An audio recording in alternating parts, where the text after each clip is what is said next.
Hello students, आज का हमारा टॉपिक होगा डायमेंशनल फार्मूला। डायमेंशन फार्मूला को हम विमीय सूत्र भी बोलते हैं। अब विमीय सूत्र बनाने के लिए, डायमेंशन फार्मूला निकालने के लिए हमें क्या पता होना चाहिए? हमें सबसे पहले बेसिक 7 एसआई यूनिट्स पता होनी चाहिए। हमारे पास जो 7 एसआई यूनिट्स होती है उसमें कौन कौन सी यूनिट हमारे पास होती है? सबसे पहले हम एक कॉलम में लिखेंगे क्या? डायमेंशन। सेकंड कॉलम में यूनिट और थर्ड कॉलम में सिंबल, है ना। क्या सिंबल हम डायमेंशन फार्मूला में यूज़ करेंगे? सबसे पहले जो यूनिट होती है हमारे पास, फर्स्ट यूनिट जो होती है वो लेंथ होती है, ठीक है। सेकंड यूनिट हमारे पास होती है मास। थर्ड यूनिट होती है हमारे पास टाइम, ठीक है। टाइम के बाद हमारे पास फोर्थ होता है करंट। करंट के बाद हमारे पास फिफ्थ होता है ल्यूमिनस इंटेंसिटी।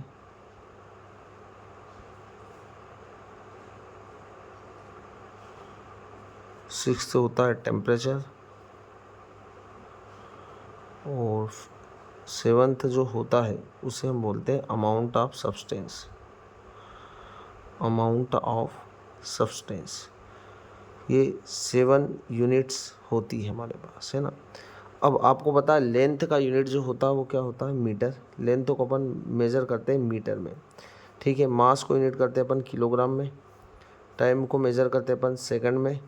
करंट को अपन मेज़र करते हैं किसमें? एम्पियर में, ठीक है। ल्यूमिनस इंटेंसिटी को हम मेज़र करते हैं कैंडेला में। और टेम्परेचर को अपन मेज़र करते हैं केल्विन में। अमाउंट ऑफ सब्सटेंस को मेज़र करते हैं अपन मोल में, है ना। अब आपको पता होना चाहिए कि जो भी डायमेंशनल फार्मूला हम निकालेंगे उसमें यहाँ पर जो सिंबल हम यूज़ कर रहे हैं वो सिंबल का हम यूज़ करेंगे। लेंथ का यूनिट होता है मीटर, इसके लिए अपन एल यूज़ करेंगे, ठीक है। मास का यूनिट होता है किलोग्राम, इसके लिए अपन एम यूज़ करेंगे। टाइम का यूनिट होता है सेकेंड, इसके लिए अपन टी का यूज़ करेंगे। करंट का यूनिट होता है एम्पियर, इसके लिए अपन कैपिटल ए का यूज़ करेंगे। ल्यूमिनस इंटेंसिटी होता है कैंडेला, इसके लिए अपन जे का यूज़ करेंगे। टेम्परेचर केल्विन होता है, इसके लिए अपन थीटा का यूज़ करेंगे। और अमाउंट ऑफ सब्सटेंस मोल के लिए अपन कैपिटल एन का यूज़ करेंगे, ठीक है। इन 7 यूनिट्स का एक दूसरे से कोई रिलेशनशिप नहीं होता। ये हमारे पास 7 यूनिट्स होती है। बाकी जितनी भी यूनिट्स होगी वो सभी क्या होगी? डिराइव्ड यूनिट्स होगी, है ना।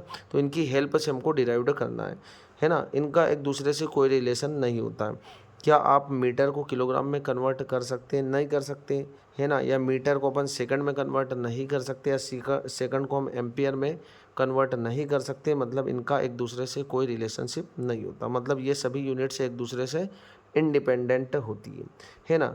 फर्स्ट में यहाँ पर यूनिट को या डायमेंशन फार्मूला को निकालूं तो जैसे एरिया। अब एरिया जो होता है ना, एरिया या क्षेत्रफल बोलते हैं अपन उसको। उसका यूनिट, इसका जो यूनिट होगा क्या होगा? लेंथ में मेजर करते हैं, पता। लेंथ इंटू ब्रेथ, पता ही आपको, लेंथ इंटू ब्रेथ। अब लेंथ का यूनिट क्या होता है? मीटर।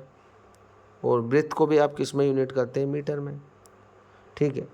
लेंथ भी मीटर में मेज़र करते हैं और ब्रेथ को भी मीटर में मेज़र करते हैं। मतलब इसका जो यूनिट होगा मीटर की पावर 2, है ना। मीटर की पावर 1, मीटर की पावर 1 तो हो जाएगा मीटर की पावर 2। चलो, अब इसका डायमेंशन फार्मूला निकालें हम तो देखो इसमें लेंथ कितनी बार यूज़ हो रहा है? 2 टाइम यूज़ हो रहा है ना। तो हम यहाँ पर लिख सकते हैं एल की पावर 2।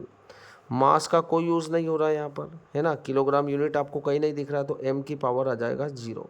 एम की पावर 0, एल की पावर 2। क्या यहाँ पर टाइम या सेकंड का यूज़ हो रहा है? नहीं हो रहा, तो आप ऐसा भी लिख सकते हैं टी की पावर 0। तो ये इसका डायमेंशन फार्मूला हो जाएगा, ठीक है। फिर हमारे पास आता है वॉल्यूम। वॉल्यूम क्या होता है? लेंथ, ब्रेथ और हाइट, इन तीनों के मल्टीप्लाई को अपन वॉल्यूम बोलते हैं। लेंथ का यूनिट भी मीटर है ना। अब यहीं पे लिख रहा हूँ मैं, लेंथ का यूनिट भी मीटर है, ब्रेथ का यूनिट भी मीटर है और हाइट का यूनिट भी मीटर है। तो मीटर मीटर मीटर कितना हो जाएगा? मीटर की पावर 3। तो मीटर की पावर 3 जो है वो होगा वॉल्यूम का यूनिट। अब इसका डायमेंशन फार्मूला देखो, मास आ रहा है क्या यहाँ पर? है ना, हमने यहाँ पर लिखा मास एम, तो एम तो आ नहीं रहा है यहाँ पर, तो आपको 0 लिखना है ना। M M M, metre metre metre. अब मीटर किसका यूनिट है? लेंथ का। लेंथ कितनी बार आ रहा है? 3 टाइम आ रहा है, तो एल की पावर होगा 3। टाइम का यूज़ यहाँ पर नहीं हो रहा, मतलब सेकंड यूनिट नहीं आ रहा, तो टी की पावर 0 हो जाएगा। इस तरीके से आपको डायमेंशन फार्मूला निकालना। चलो थर्ड अपन देखते हैं यहाँ पर density. Density is equal to होता है मास बाय वॉल्यूम, ठीक है। Density is equal to mass by volume. Mass का यूनिट होता है किलोग्राम और वॉल्यूम का यूनिट जो होता है हमने यहाँ पर निकाला अभी, वॉल्यूम का यूनिट होता है मीटर की पावर 3, ठीक है। तो हम इसको इस तरीके से भी लिख सकते हैं, किलोग्राम मीटर की पावर -3। कोई भी पावर जब ऊपर जाएगी तो माइनस में चेंज हो जाती है। चलो यहाँ पर मास जो हो रहा है ना, अब आपको दिख रहा है मास के लिए किलोग्राम है और किलोग्राम के लिए अपन m सिंबल का यूज़ करेंगे। तो m कितनी बार आ रहा है, 1 टाइम, है ना। यहाँ पर दिख रहा है किलोग्राम एक ही बार है, तो m की पावर हो जाएगा 1। l की पावर कितना है यहाँ पर, l की पावर है -3, है ना। मीटर का पावर -3 है ना। और मीटर जो है वो किसकी यूनिट है, लेंथ की यूनिट है, और लेंथ के लिए अपन l का यूज़ करते तो l की पावर -3। टी का यूज़ नहीं हो रहा, मतलब यहाँ पर सेकंड नहीं आ रहा, तो टी की पावर 0। एम्पियर का यूज़ भी नहीं हो रहा, तो यहाँ पर ए की पावर भी 0 लिख सकते हो। चलो इतनी बात हमें समझ में आ जाती है। तो ये हमारे पास 3 डायमेंशन फार्मूले निकाले। चलो अब आपको पता होना चाहिए कि वेलोसिटी इज इक्वल टू होता है क्या, वेलोसिटी इज इक्वल टू होता है डिस्प्लेसमेंट डिवाइडेड बाय टाइम, है ना। अब आपको देखो यहाँ पर डिस्प्लेसमेंट नहीं दिख रहा है, पर डिस्प्लेसमेंट हम शॉर्टेस्ट डिस्टेंस को बोलते हैं, मतलब डिस्प्लेसमेंट के आप लेंथ का जो यूनिट होगा वही यूज़ करना। आपको डिस्प्लेसमेंट के लिए मीटर का यूज़ करेंगे। तो यहाँ पर आ जाएगा हमारे पास मीटर, और टाइम का यूनिट जो होता है वो आपको यहाँ पर दिख रहा होगा, सेकंड होता है ना। तो यहाँ पर हम लिख देंगे सेकंड, तो आ जाएगा यहाँ पर मीटर सेकंड की पावर -1, ठीक है। अब यहाँ पर मास का यूज़ हो रहा है क्या, नहीं हो रहा है, ठीक है। ये रहा किलोग्राम। एम तो क्या होगा यहाँ पर 0, m 0। एल कितनी बार आ रहा है, 1 टाइम आ रहा है, तो एल की पावर 1, टी की पावर -1। एम्पियर का यूज़ नहीं हो रहा, इसलिए ए की पावर हो जाएगा 0। तो ये इसका डायमेंशन फार्मूला का वेलोसिटी के बाद हम आ जाते हैं एक्सीलरेशन पर। एक्सीलरेशन क्या होता है, एक्सीलरेशन इज इक्वल टू होता है change in velocity divided by change in time, change in velocity divided by change in time. तो ये इसका यूनिट होता है। अब देखो वेलोसिटी क्या होता है, वेलोसिटी को आपको चेंज करना पड़ेगा, क्योंकि वेलोसिटी यहाँ पर आपको नहीं दिख रहा है ना, यहाँ पर नहीं दिख रहा है। और वेलोसिटी इज इक्वल टू होता है डिस्प्लेसमेंट डिवाइडेड बाय टाइम। तो यहाँ पर हम लिख देंगे डिस्प्लेसमेंट डिवाइडेड बाय टाइम, ठीक है। वेलोसिटी के लिए अपन ने लिखा डिस्प्लेसमेंट डिवाइडेड बाय टाइम, और यहाँ डिवाइड में क्या है, टाइम ऑलरेडी है, ठीक है। तो टाइम हो जाएगा हमारे पास 2 बार, है ना। डिस्प्लेसमेंट जो है, डिस्प्लेसमेंट की यूनिट होती है मीटर, और टाइम इनटू टाइम कितना हो गया, सेकंड की पावर 2। तो इसका यूनिट हो जाएगा क्या, मीटर, ठीक है, सेकंड की पावर -2। चलो अब इसका डायमेंशन फार्मूला हम निकाले तो क्या होगा, देखो क्या यहाँ पर मास आ रहा है, नहीं आ रहा। तो मास के लिए अपन m सिंबल का यूज़ करते हैं। मास की यूनिट आपको किलोग्राम दिख रहा है क्या, इस यूनिट में कहीं नहीं दिख रहा है, तो m की पावर 0। l की पावर क्या आएगा, क्योंकि मीटर जो है, मीटर को अपन l सिंबल के थ्रू रिप्रेजेंट करते हैं, है ना, डायमेंशन फार्मूला में। तो l की पावर कितना आ जाएगा, 1 आ जाएगा। और t की पावर -2, ठीक है, t की पावर -2। क्या एम्पियर आ रहा है इस फार्मूले में, नहीं आ रहा है, तो एम्पियर का तो यूज़ ही नहीं, तो a की पावर 0 आ जाएगा। चलो इतनी बात हमें समझ में आ जाती है। अब हम यहाँ पर कैलकुलेट करते हैं फोर्स का।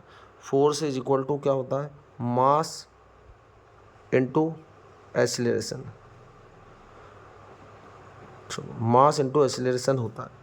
अब मास जो रहेगा उसको आपको चेंज नहीं करना है, क्योंकि मास जो है वो ऐसा यूनिट होता है ना। तो मास के लिए मैं किलोग्राम का यूज़ कर लेता हूँ यहाँ पर।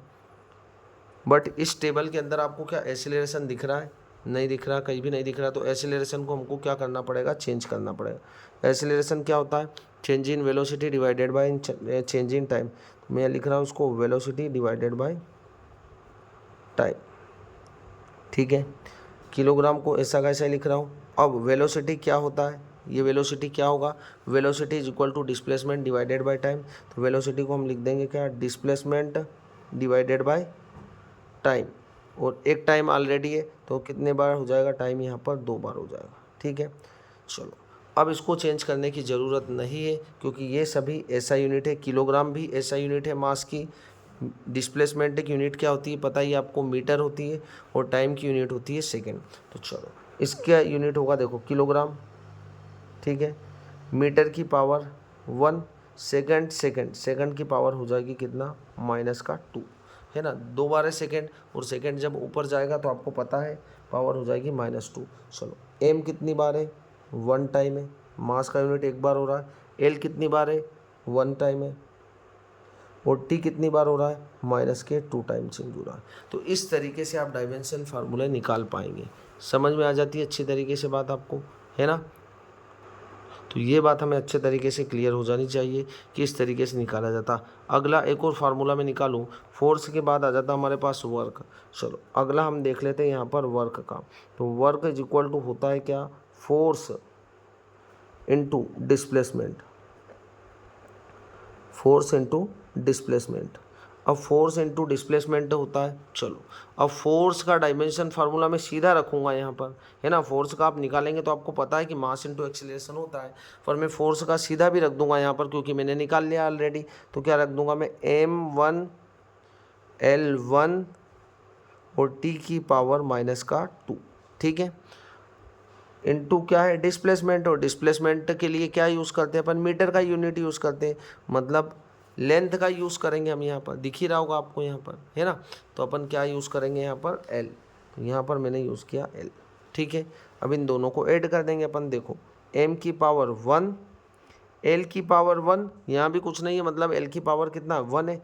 L की पावर 1 इंटू L की पावर 1, और मल्टीप्लाई में पावर को क्या कर देते हैं हम, ऐड कर देते हैं। तो L की पावर आ जाएगा 2 और t की पावर आ जाएगा -2। तो ये डायमेंशन फार्मूला हो जाएगा हमारा किसका, वर्क का। चलो अगला एक और निकाल के देखते हैं अपन, किसका, प्रेशर का। तो प्रेशर इज इक्वल टू होता है क्या, प्रेशर इज इक्वल टू होता है फोर्स डिवाइडेड बाय एरिया। चलो प्रेशर इज इक्वल टू होता है फोर्स डिवाइडेड बाय एरिया। अब फोर्स क्या है हमारे पास, फोर्स का डायमेंशन फार्मूला ऑलरेडी निकाल चुके हैं अपन। तो क्या लिख देंगे हम यहाँ पर, m1 L1 t-2। ये तो हुआ हमारे पास फोर्स का, है ना। आप निकालेंगे तो भी यही आएगा, मैंने डायरेक्टली लिख दिया क्योंकि यहाँ पर हम ऑलरेडी कैलकुलेट कर चुके हैं। फिर यहाँ पर एरिया, एरिया क्या होता है, लेंथ इनटू ब्रेथ, पता ही आपको, ठीक है। तो m की पावर 1, L की पावर 1, t की पावर -2। लेंथ के लिए भी अपन मीटर का यूज़ करते हैं और ब्रेथ के लिए भी अपन मीटर का यूज़ करते हैं, है ना। तो अब देखो इसका डायमेंशन फार्मूला क्या हो जाएगा, m की पावर कितना है, 1 है ना। ये यूनिट दोनों का की लेंथ की है, तो आप इसको m मीटर है ना, इसको अपन क्या कर देंगे, देखो L की पावर 1, t की पावर -2। यहाँ पर मैं लिख दूंगा 2 बार L, है ना। ये मीटर है, ये भी मीटर, ये मास के लिए, ठीक है। तो यहाँ पर हो जाएगा हमारे पास m की पावर 1, L की पावर 1 है, और L की पावर 1 इंटू L की पावर 1, L की पावर 2 हो गया। L की पावर 2 ऊपर जाएगा तो हो जाएगा L की पावर -2।